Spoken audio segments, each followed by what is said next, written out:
नमस्कार मैत्रिणींनो, आम्ही बहिणी या आपल्या चॅनलमध्ये तुमच्या सर्वांचे मनापासून स्वागत। तर आज आहे गुढीपाडवा, तरी सर्व मैत्रिणींना गुढीपाडव्याच्या खूप खूप शुभेच्छा। हे नवीन वर्ष तुम्हाला सुख समृद्धी आणि ऐश्वर्याचं जावो ही ईश्वरचरणी प्रार्थना।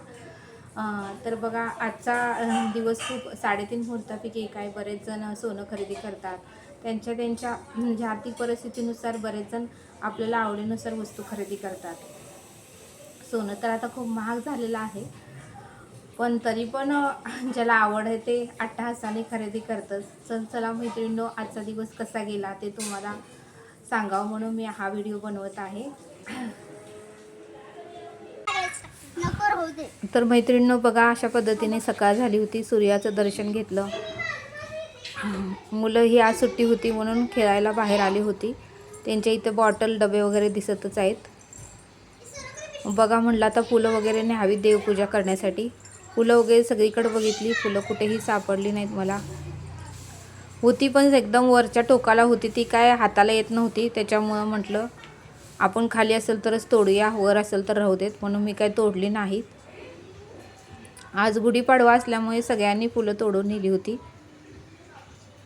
बाजारातनं मी आणली होती, पण म्हटलं ताजी फुलं थोडी न्यावीत। बाजारातून रात्री आणली होती, थोडी ती सुकल्यावानी झाली होती। म्हटलं बघूया आता झाडाला ताजी फुलं आहेत का। बघायला बाहेर आले होते, पण काय फुलंच मला काय जास्त मिळालं नाही। थोडी मिळाली, पण जास्त काही मिळालं नाहीत। नाहीतर रोज असं झाड हे भरलेलं असतं पांढऱ्या फुलांचं, पण आज एक पण फुल दिसत नव्हतं त्याच्यावर। बघा, मुलांचं मला फार कौतुक वाटत होतं। आम्ही लहान असताना पण असं कधी केलं नव्हतं, पण ह्यांच्या मनामध्ये बघा किती सुंदर अशी कल्पना आली होती। त्यांनीही सुंदर अशी गुढी उभा केली। हा मुलगा आहे, आमच्याच अपार्टमेंटमधले सगळे मुलं आहेत। त्यांनी सुंदर असं झाडून काढलेलं आणि सुंदर असं गुढीसाठी सुंदर वस्त्र आणलं, हार पण आणला, कडुलिंबाचा पाला त्यांनी लावला, एक छोटासा तांब्या आणून लावला।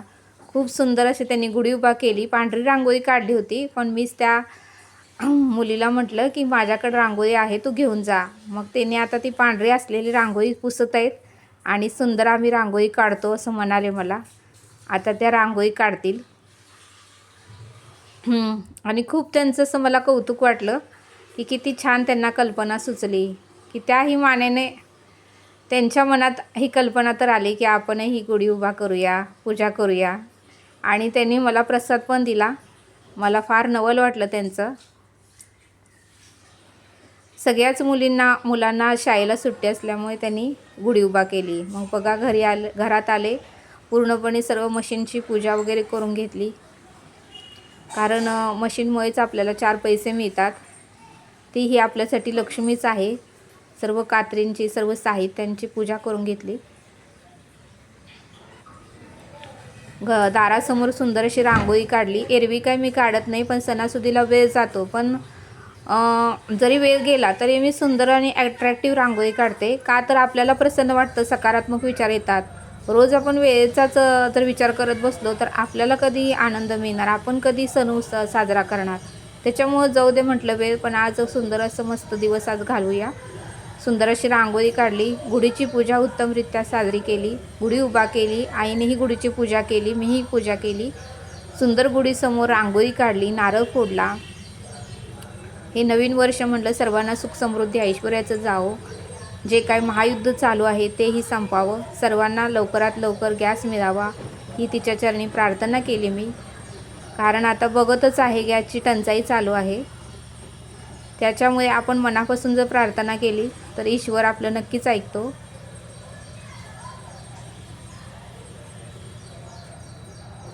अशा पद्धतीने आईने ही गुढीची पूजा केली।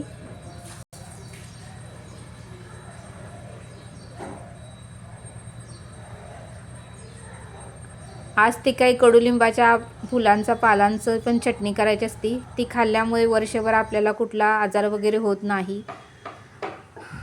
आता आईचं इकडं स्वयंपाक चालू आहे। सर्व काही मी तयारी करून दिली होती। ती म्हटली मी पोळ्या लाटते, मला अजूनपर्यंत पोळ्या व्यवस्थित येत नाही। ते कडुलिंबाच्या फुलांची ही चटणी केली। बघा, पूर्वीची लोक सांगतच होती की चटणी खाल्ल्यामुळे वर्षभर आपल्याला कुठला आजार वगैरे होत नाही। ती कडू लागते पण आरोग्यासाठी उपयोगाचे आहे। पूर्णपणे नैवेद्य झाला, आईने गुढीला नैवेद्य दाखवला, मीही दाखवला।